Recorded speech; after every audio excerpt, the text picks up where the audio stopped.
Hello, this is Pete, or Kenshin1913, and Rob. And this is another Game of Thrones review. And this is episode 6, The Golden Crown. Nice. And the first thing we're going to do is do a brief summary of the story. And Nice. So let's start. So as you remember in the last episode, Ned kind of got stabbed by a Lannister, and he passed out. So we start the episode with Ned being awoken. Yep. And who does he see first? Cersei Lannister. That's right. And Robert, of course. King and Queen. Yeah, and they're there, and they're kind of arguing about how Jaime, fled the king, and then Cersei says, "Oh, he didn't flee. Ned was drunk," and Robert's yelling at her, and kind of tells Ned, "You're gonna make peace with the Lannisters," and he gives Cersei a nice slap too. Oh, he does. He keeps the pimp hand strong. King Robert. She totally deserves it there.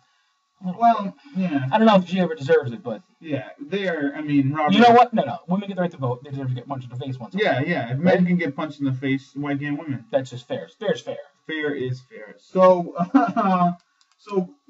Robert in the end makes Ned hand to the king, and one of my favorite lines is he's like, "You're gonna wear that damn pin, or I'm gonna pin the damn thing on Jaime Lannister." Yeah. And so Ned's like, "All right, fine, I'll be the king." Kind of begrudgingly takes it back. Yeah. So then we head back. We head over to Vas Dothrak. And Dany's kind of looking at these dragon eggs, and she's very enticed into the dragon eggs, and she kind of puts in the hot coals, right? Yeah. Almost like she's experimenting. Yeah. And one of her handmaidens comes in and she's like, "Oh no, don't touch it!" And she grabs it and burns her hands. But then when she looks at Dany, her hands aren't burnt, and she's like, "Oh my god!" Despite she was holding it even longer than the hand. Yeah. And she's like, "Oh my god, what's the deal with that?" So that's a dun moment for us. Yeah, because you don't know what's going on quite yet. So then we head back. Wacky shit. So then we head back to Bran, and he is walking. Once again, he has this dream about the three-eyed crow. Yep. And Hodor wakes him up with the new saddle, which is pretty cool. Nice. So he's pretty excited, and he's riding with Robb and Theon, who are talking about what's the next thing they should do, since the Lannisters kind of screwed Ned, should Robb go to war. And Bran kind of gets lost a little bit, and he's riding around, and he meets these guys and a lady who are a little wild, shall we say. They're wildlings. Yeah, and so, they kind of take him captive, and they want his horse, but he can't get off his horse. And, they're about to kill him. And he's like, "I'm Brandon Stark, Winterfell." And they know Benjen, so they're like, "You know what, he'd be a good idea for a hostage or whatnot." But, Robb comes in and saves the day. He kills a couple of the wildlings. A couple nice kills. Yeah, very good kills. I think there were I want to say there was four. Three men and one woman. Yeah. So he fights, he disarms the lady.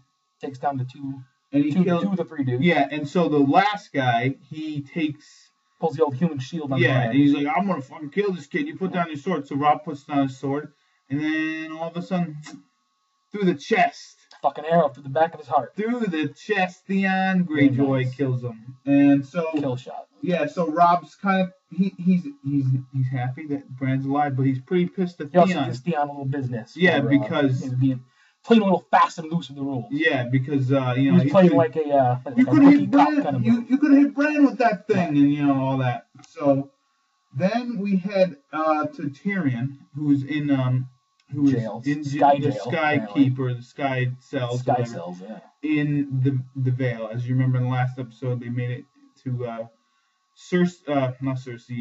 Lysa. Yeah, Lisa, whatever. Lysa, crazy ass bitch. Yeah. So there he's trying to talk to Mord, who's he's a turnkey. Jailkeeper. Yeah. He's a simpleton, and he tries to get him to tell him that I want out. I will give you gold. Tries to bribe him. Yeah.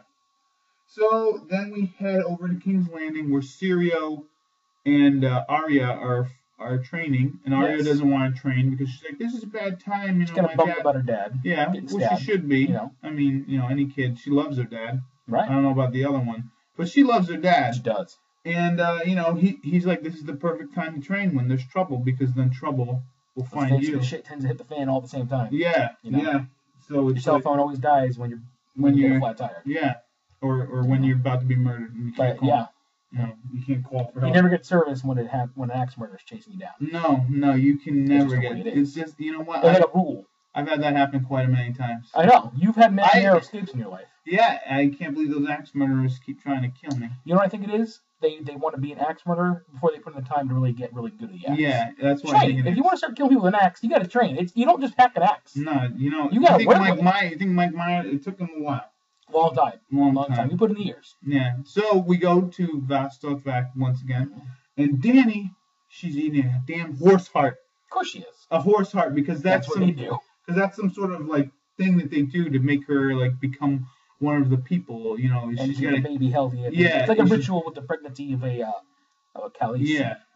A Khalasar or whatever. Princess. So Mormont is kind of telling Viserys, all about like what they're saying, because they're speaking in tongue, and really no one knows what they're saying. So he's like, yeah, this is going to be the stallion that mounts the world, which I think is a great saying, by the way. It is. The stallion that mounts the world. Essentially, the prophets from the Dothraki think this is going to be a very important child. Yes, that's going to like unite the world and all that. And so, Viserys kind of said, oh man, these guys don't love me as much as they love her. So he leaves. Yep.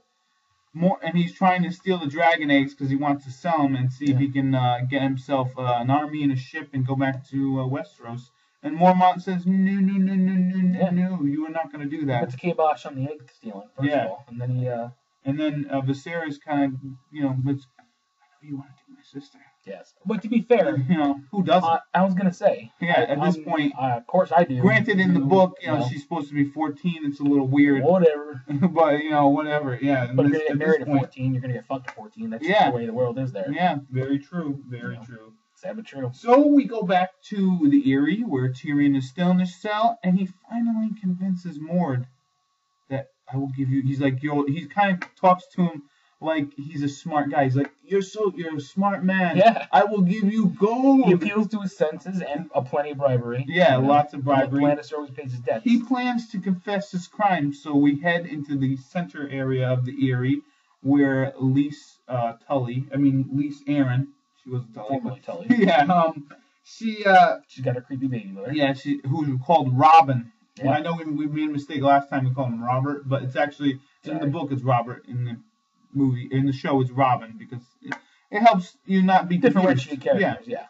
So he's like, I'm going to confess my crimes, and he starts talking about all these things he used to do as a kid. Including masturbating into a cup of soup that apparently his sister drank. Hopefully. Yeah. I hope. Yeah. He hopes. So they're like, oh, what about the crimes between, that you tried to kill Bran? Plotting to kill Aaron. Yeah. John Aaron. Yeah, or Bran. Sending a man. And he's like, I never did that. And then, so he wants a trial by combat to show that he is, it's a Westerosi thing, where if you defeat somebody in combat, then it's looked down as the gods have deemed you innocent, so you don't have to die. So what he does is he's like, anyone want to be my they call him a champion. Yeah, champion. He gets to pick somebody to fight for him. And so Sir Vardis Egan,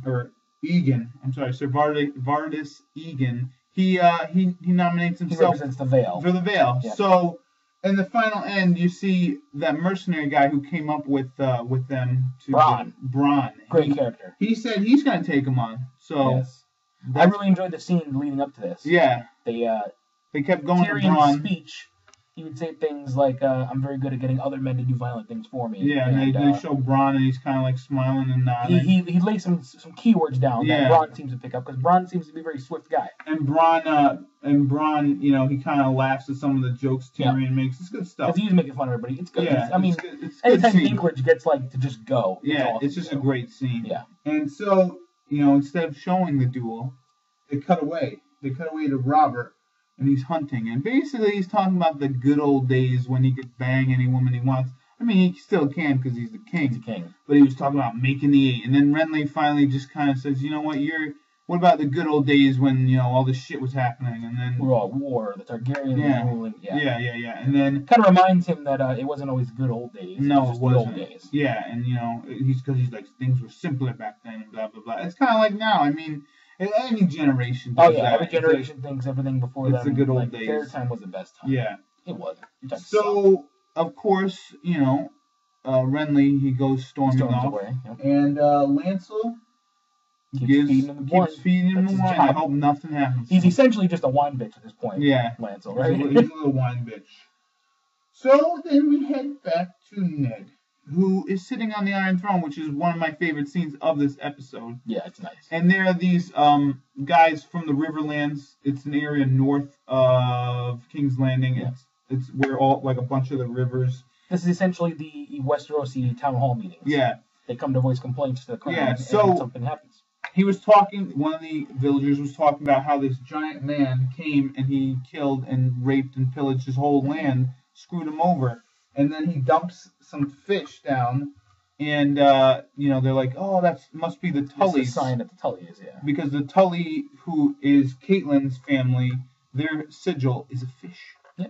So they're like, yeah. So Littlefinger kind of looks up to Ned and he's like, that's the house, that's the sigil of the thing. And I loved Littlefinger's like fake line. Oh, isn't that your wife's banner? Yeah. Like, you don't know that. You grew up with it. And then he's like, they're talking about the mountain of a man. He's like, it's not even like he's keeping a secret because everyone who's looking at him can kind of go, hey, you see that? That sounds like the mountain. Yeah, that sounds like the giant man that kills everything. You know what I mean? It's like, if you can't read lips, you can still hear him. It's his weird passive-aggressive anti-subtleness. Yeah, so then... the worst stage whisper in the world. So, the mountain, as we find out in this episode, is like a bannerman. He's like one of the knights that follows... Tywin Lannister, who is the head Lannister. We don't really know much about him at this point. We haven't met him yet, but except Jaime, Tyrion, and Cersei's father. Yeah, except that he has a ton of money. He's rich as a motherfucker. So, one of the most important things that happens in this episode is that Ned strips the mountain of his knighthood, and he wants him killed. And he sends this guy, Bedrick Dondarrion, to get him. All right, and... Another thing that he does is he says if Tywin Lannister does not come to King's Landing to talk about his crimes, he will be arrested and be called a traitor. So that's kind of being a hard ass here. Yeah, he's basically waging war against the Lannisters at this point. He's trying to name of King Robert. First. Yeah, in the name of King Robert. So it's a pretty pivotal part of this episode. And then we go to Vardis and Bronn, and now they're fighting, which is a great fight. As I was telling you, and during the episode, Bronn's kind of doing like a rope-a-dope thing. He's dressed fairly light, not lugging around a shield. Ser Vardis is kind of in this huge pretty much full-on armor, and he's swinging and hacking away, and Bronn's just kind of swiftly dodging and getting him to tire out until finally he gets a couple slashes on him. Yep. Just enough to slow him down a little bit. Yeah, just enough to slow him down and get the kill shot in. And then because one thing we've got to mention is they have this thing on the floor. It's called the moon door, right? Yes. The moon door. And they open it up and they're like, you either go in space. Yeah, it's just, you just fall and it's just a hole in the goddamn floor. And, since the veil is high up, you fall way down. Yeah, it's built on a mountaintop. You fall in the goddamn valley and you die. Yeah, and you die. So, Bronn is beating his ass quite handily. And they have the moon door open, and he's kind of, and Ser Vardis is kind of leaning, and he's got the sword right here, and he's like, he almost like looks around, yeah, like, just like, are you gonna tell me not to? Is he healed? Nothing. All right, no, and then dead, and he kills him. And he just drops him, tosses him out like he's gold trash. Yeah, and that was it for Ser Vardis. So Tyrion wins his freedom, thanks to Bronn. So he and Bronn leave. So Tyrion is free. And then we head to a scene that I'm not very fond of. It's, Sansa. Is this Cunty McTwatting? Yeah, this is Sansa, and she's such a fucking dumb her and Septa Mordane, they're sewing, they're talking about... They're talking about women's stuff, like, yeah, your hair looks nice, oh yeah, blah, blah, blah, your mother, and you would like to see my hair. No, I don't want to see her. It's like, fuck you, man. Respect the elders. What the fuck? She's just a twat. And really, this actress... If I ever met her, I'd have to punch her and then immediately tell her I love her. She plays a great twat. Because she plays a horrible person perfectly. Yeah. And so what ends up happening is Joffrey comes in, and Joffrey, he gives her a gift. Of course he does. Gross, right? That's what abusive boyfriends do, right? Yeah, they give you a gift. They do something to fuck with you, like kill your wolf. Yeah. And then they give you a gift, and they tell you everything's going to be all right. Yeah, and then they'll never do that again. They love you to the end of time, and then Then, of course, she's a sucker, so she gives him a little bit of kiss. Yeah, and that's how that ends, and it's pretty disgusting to me. Oh, yeah. Because you're like, this Joffrey guy, he's a real dickhole. He's a bit slimy. And this Sansa girl, even though I hate the hell out of her, she seems like an alright kid because she's a Stark, and at this point in the game, you're probably rooting for the Starks. I mean, as a viewer, you're probably like... They are the viewer protagonist. Yeah, so you're like, you know what, I wanted the Starks to be alright at the end of this. And then you're like, she's just so dumb. She really is. So then Ned, he gets his daughters in a meeting, or whatever, and he tells them, you know what, we're leaving. Or you two are leaving. I'm staying here. I'm staying here, you're leaving. And then Arya sent him home to Winterfell. Yeah, Arya's like, I don't want to go. Well, neither of them want to go. No. But Arya's more concerned about what's going on with Ned. And Sansa only cares about, I want to marry Joffrey. And she mentions something about him being a golden lion. And then Arya says, no, he's going to be a stag like his dad. And that sort of clicks. And then she's like, I'm going to have beautiful hair. He's nothing like his dad. And I'm going to have kids with beautiful blonde hair. And so that kind of like Ned's like, God, something kind of clicks in Ned. And so he goes to that giant book that he got from Grand Maester Pycelle, and he looks in it and he's reading it and he's like, holy shit. The book all these histories, everybody. All these Baratheons have black hair, but Joffrey has golden hair. And who has fucking golden hair? Lannisters. The fucking Lannisters. Yeah, that's right. So he kind of puts that There's together. A moment of doubt in his head that Robert's not the father. Yeah, Robert's not the father. These kids aren't fucking his. It's just like, what the fuck? You know what I mean? That's like a big thing. And you're like... Yeah. And as a viewer, you're probably already thinking that because you saw them banging in the first episode. Yeah. So you're like, holy moly, now Ned found out. Now you know if it's not Robert's kids, whose kids they are. Yeah. That's fucking icky. Yeah, that is friggin' icky. And that's where the incest comes in. Gross his kids. Not cool. So... to end the episode, we had probably my second favorite scene in the whole episode. Viserys, well, they're having a big party for Dany and Khal Drogo. All kinds of topless dancers. Oh, yeah. It looks like a good time. It does. I think the Dothraki know how to throw a goddamn party. They do know how to throw a party. Way better than the Westerosi people. So, Viserys comes in, he's fairly drunk. And he has a sword. He wants to sit down, and in this place, swords are forbidden. But he has a sword. He's packing heat. It's kind of like a gun. He's kind of like bringing the gun to the knife fight, you know what I mean? Oh, yeah. And so he gets drunk, he's pissed off because they want to seat him in the back next to all the shitheads. And he says, I'm not a shithead. Well, I'm just paraphrasing. But he is. But he totally is a shithead. So then he takes the sword and he puts it right up to Dany's gut right here. Somewhere over here. A pregnant gut. Yeah, and Drogo pretty much threatens her. He's outraged. Yeah, he's pretty pissed. But he's keeping it calm. He is. He's keeping it very calm. He keeps a good poker face. And so he's like, yeah, because he's like, I want my golden crown. And these Drogo's like, all right, you get it. They take him, they snap his goddamn arm, they put him down, and Drogo takes this pot, fills it with gold, melts it, and then just fucking dumps it right on his head. Which is pretty awesome. Yeah, it was fucking awesome. Actually, phenomenal special effects. Yeah, just fucking great. Every time I watch that scene, I wonder what kind of, silicone putty-based material they used to dump over. Same thing with the heart that she ate earlier. Cool. It's just like, man, fucking awesome. But so he dies. And the final lines of the show are he was no dragon. Dragons are not killed by, fire that cannot kill a dragon. Dany basically says that because you're like, oh, Dany didn't get hurt by the dragon. I mean, by the fire. That's the dragon egg. That was hot, And so Viserys wasn't like a real Targaryen. I mean, the name he was, but other than that, so he wasn't one of the dragon bloodeds. Yeah, or something like that. Yeah. So that's basically the summary of the episode. What are the likes and dislikes about it? I liked most of it. I liked it a lot. I liked the action. I liked with Bronn. It was a good mix of action and story development. Mm-hmm. With Bronn and Robb, you had a little bit of action. Mm-hmm. Oh yeah, Osha. We'll go to her. Don't worry about it. All right, likes and dislikes. I liked the action in between. Yep.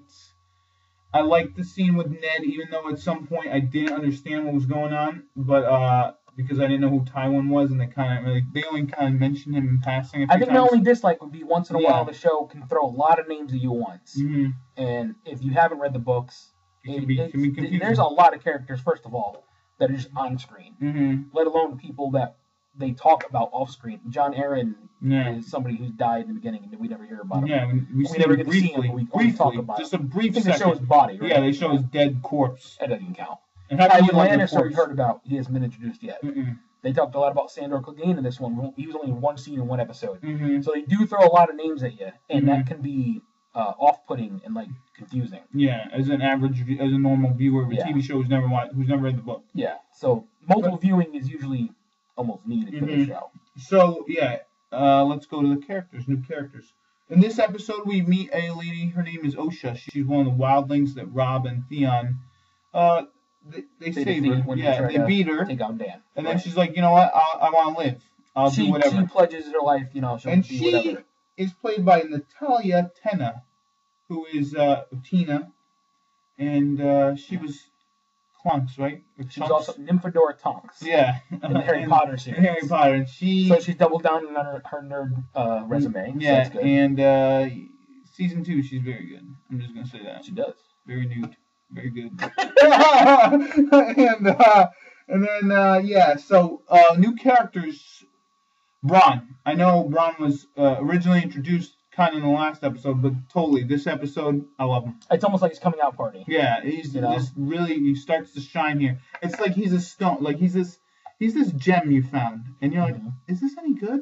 And you start rubbing it, and you're like, wow, this is gonna be awesome, and you just keep rubbing it, and then it's just gonna be like the fucking perfect thing. Like, just wait till the next episode. He's gonna get much better. He's gonna get much better. But even in this episode, he's snarky a little bit. Mm-hmm. You know, he kind of gets Tyrion, and not everybody in the series seems to get Tyrion. No. And his weird humor and his weird affinity for staying alive, apparently, because everybody else kind of wants him dead, or at least tried. Yeah. And dislikes. I don't think there's any characters new characters that I disliked in this episode. No, the only character in the episode I say we disliked would be Sansa. Yeah, she's a constant dislike. I can't stand her. All right, is this episode staying true to the book? Differences between book and show? There's not many. Pretty much, yeah. Many differences? No. If there's anything, like if you want to be a nitpicky bastard, go fuck yourself. Because like it's changes that don't matter. Yeah. They really are. Like Sir Vardis Egan, he was supposed to be using Jon Arryn's gear, and he wasn't equipped with it well. I mean, he wasn't. What's the word I'm looking for? He was supposed to be a little more uncomfortable in this fight. Yeah, because he wasn't wearing his own armor and stuff. But it still doesn't matter. It's still lost, and it's still. He got killed and tossed out the door. Yeah, it's still the same meaning. Yes, and Tyrion leaves. Yeah. And I'm trying to think of anything else off the top of my head. Not really. Again, it's doing. The first season is doing a really incredible job right now of staying very true to the book. Where it was almost like if you were reading the book for the first time, like I did after I was done watching the show, I just imagined all this stuff happening already in the book, and I'm like, I can get through this faster, and it's still very enjoyable. Yeah. So let's go to the final thing: best line, best kill. Rob, what's your best line? My best line is in the very beginning, in the very first scene when the king does lay the smack down on his wife. She throws back at him. She said, "I'll wear this with honor." Yeah. Bruise, and he said, "He'll wear it in silence, or I'll honor you again." Yeah. And that's just a fucking good line. And like that's the best way I've ever heard anybody say, "Don't make me punch you in the face again." Yeah, and you know what was great about that? I love the fact that like you can really tell the scathing. It's like they fucking hate each other. Like you wear it in silence, or I'll honor you again. Like Mark Addy does a terrific job as Robert Baratheon. He really does. I would have never thought that guy who had that really shitty sitcom. Yeah, and he's usually a more funny guy. A jovial character. And he's playing a really... he's jovial in this, but he's serious too at some points, like nasty serious.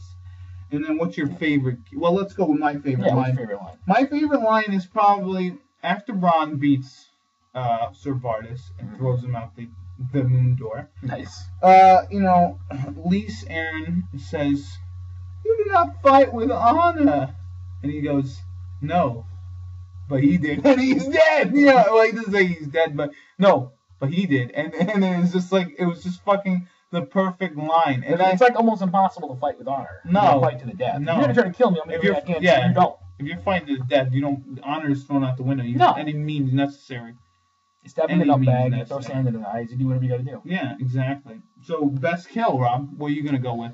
There's a lot of them. Why don't you pick first, and I'll pick the I'm gonna you know what, even though I love the fight, I'm gonna have to go with the Sarahs at the end, Khal Drogo just dumping the molten gold on him, and it's just, you see the skull, like him just screaming in terror, and it's like, and then...